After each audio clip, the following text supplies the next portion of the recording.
And media members may now cast their votes earlier in next year's midterm polls. This after the Commission on Elections approved the petition to include journalists in absentee voting. In an en banc resolution penned by Comelec Commissioner Rene Sarmiento, the Comelec voted 5-1 to grant the petition. According to the poll body, media practitioners should not be deprived of their right to vote. This report from Noel Perfecto. The Comelec en banc passes a resolution in connection with the right of media practitioners to vote wherever they are on election day. Chairman Sixto Brillantes, together with other members of the en banc, announced the approval of the resolution after many years of deliberation. Effective for 2013 unless amended or a subsequent law is passed, amended. This will be effective all throughout unless amended.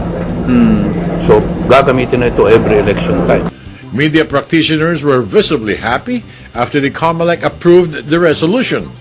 Among them were newly installed Comelec Commissioner Grace Padaca, former Mayor Lito Atienza, and broadcaster attorney Romy Macalintal. Kahit na i-assign mo sila sa malayo, parang hindi mo mapigilan na uunahin nila to go back to their places of registration.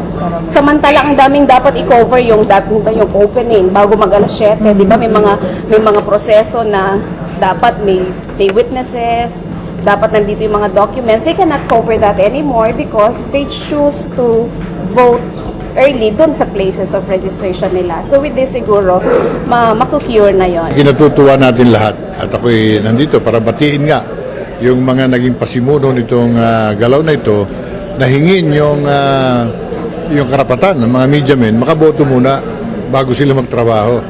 Dahil alam naman natin, di nakakaboto media men pagdating ng eleksyon. Ang reminder ko lang sa mga members ng media, tanong mo niyo sarili niyo kung nakapagpa-register na kayo.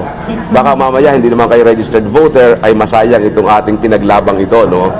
The new resolution allows media practitioners to vote on election day wherever they are as long as they are registered in polling places. Ang rule is that you vote early but we don't open your vote until election day.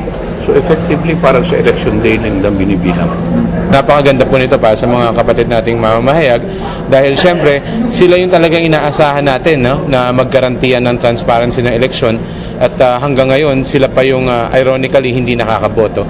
So maganda to, magbago na to. For the People's Television, I'm Noel Perfecto.